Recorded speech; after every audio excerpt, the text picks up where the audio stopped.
Good morning students. हमने शब्द अलंकार का अभी यमक अलंकार उपभेद किया। अब शब्द अलंकार का तीसरा उपभेद है श्लेष अलंकार। इसको अच्छे से समझेंगे। ठीक है बेटा, दोनों में शब्दों का प्रयोग है। वहाँ पर एक शब्द एक से अधिक बार आता है, लेकिन श्लेष में शब्द एक ही होगा। आइए समझते हैं श्लेष अलंकार।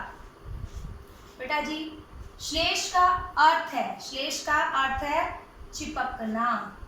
श्लेष का अर्थ है चिपकना या चिपका हुआ।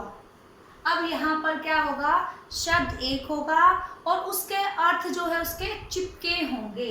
ठीक है, तो क्या है इसकी परिभाषा, क्या होगी बच्चे? परिभाषा, जहां शब्द एक हो और उसके अर्थ कितने हो? अनेक। उसके अर्थ कितने हो? अनेक निकले। शब्द एक हो और अर्थ अनेक निकले। क्लियर? जैसे हम उदाहरण से समझाते हैं, उदाहरण समझ में आ जाएगा तो आपको अलंकार समझ में आ जाएगा। जैसे लूट लिया माली ने उपवन। लूट लिया माली ने उपवन। अब देखिए यहाँ पर माली और उपवन शब्द एक एक है। जैसे यहाँ पर बताया परिभाषा में शब्द एक होगा। अब माली क्या है? शब्द एक है। उपवन भी अलग शब्द है, एक ही शब्द है और इनके अर्थ क्या निकलेंगे? अनेक। अब जैसे हमने स्पष्टीकरण, मैंने बोला था कि पहले परिभाषा, उदाहरण, फिर स्पष्टीकरण।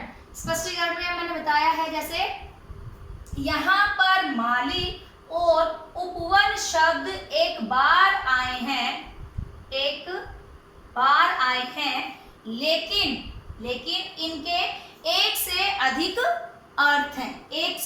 अर्थ हैं। जैसे माली के देखिए, यहाँ पर माली के दो अर्थ हैं, एक से अधिक अर्थ है। भगवान, पहला है माली का अर्थ भगवान, यानी कि हम क्या है? पौधों की देखरेख। दूसरा इसका हो जाएगा पौधों की देखरेख करने वाला। अब हमें किसने बनाया है? भगवान ने। तो भगवान क्या है? हमारा माली है। माली का काम क्या होता है? आपने देखा है कि वो पौधों में कभी बीज डालता है, कभी खाद डालता है, कभी मिट्टी डालता है। उसी प्रकार से भगवान ने हमें जन्म दिया, हमें जो बड़ा करता है, पालन पोषण करता है। ठीक है, वैसे ही यहाँ पर माली का दूसरा अर्थ क्या होगा? पौधों की देखरेख करने वाला कोई भी व्यक्ति जो माली का काम करता है, जो बगीचे को संवारता है। ठीक है, फिर है उपवन। अब उपवन के भी बेटा यहाँ पर दो अर्थ है, एक से अधिक अर्थ है उपवन के।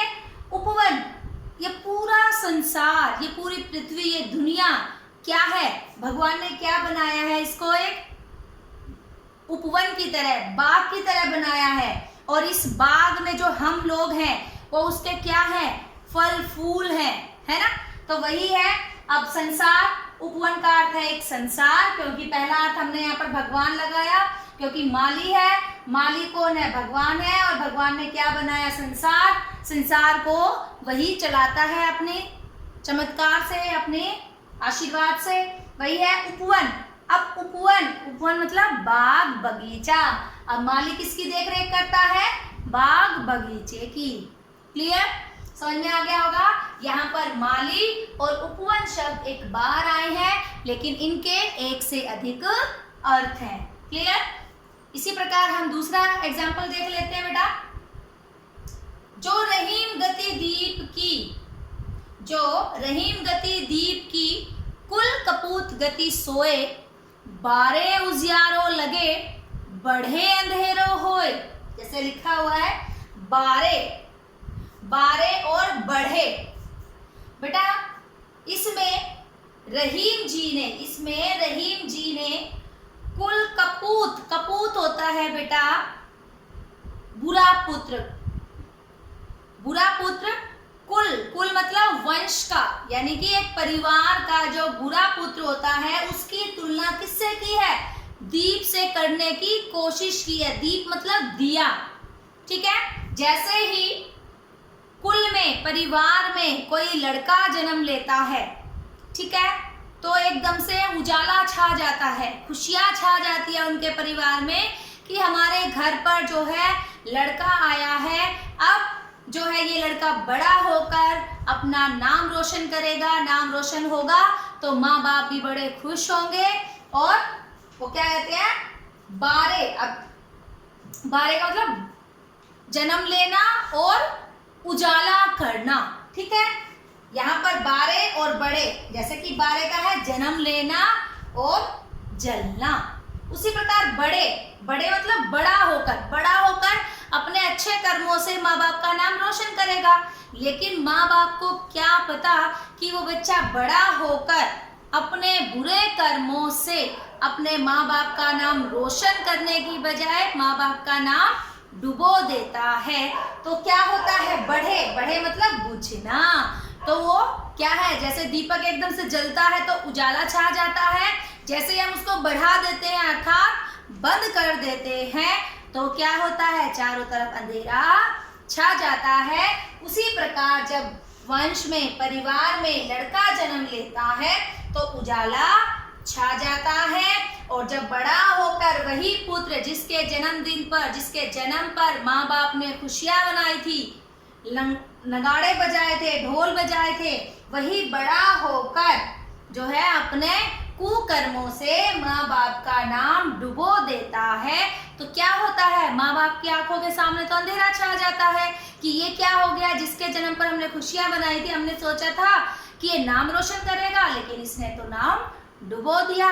तो वही है, इस प्रकार दीपक की और कुल के कपूत को एक जैसा बताने की कोशिश की है कि दीपक जैसे ही जलता है चारों तरफ उजाला और बुझाते हैं तो अंधेरा, उसी प्रकार पुत्र जन्म लेता है तो घर में खुशियां आती हैं। और जब पुत्र अपने बुरे कर्मों से माँ बाप का नाम डुबोता है तो अंधेरा छा जाता है।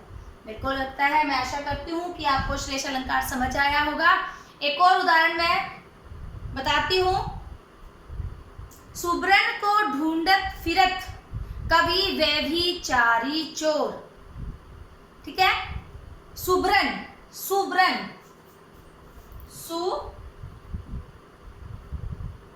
सुब्रन। अब बेटा सुब्रन होता है, इसके तीन अर्थ निकल रहे हैं सुब्रन के, किस किस के लिए, कवि, व्यभिचारी, व्यभिचारी और चोर। क्लियर।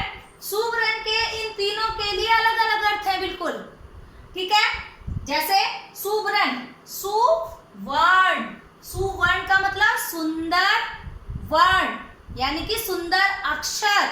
सुंदर अक्षरों का प्रयोग कौन करता है अपनी कविता में, कवि। अभी कवि के लिए सुब्रन का अर्थ है सुंदर वर्ण, सुंदर अक्षर। और व्यभिचारी के लिए सुब्रन का मतलब होता है सुंदर नारी, यानी कि जो प्रेमी होता है उसके लिए क्या जरूरत है, सुंदर नारी की। तो व्यभिचारी के लिए सुब्रन का अर्थ हो जाएगा सुंदर नारी। अब चोर, चोर के लिए क्या होगा, सुब्रन। सुब्रन मतलब सोना, धन दौलत, ठीक है ना। तो देखिए सुब्रन क्या है, एक शब्द है, एक शब्द है, लेकिन इसके अर्थ क्या निकले, एक से अधिक निकले।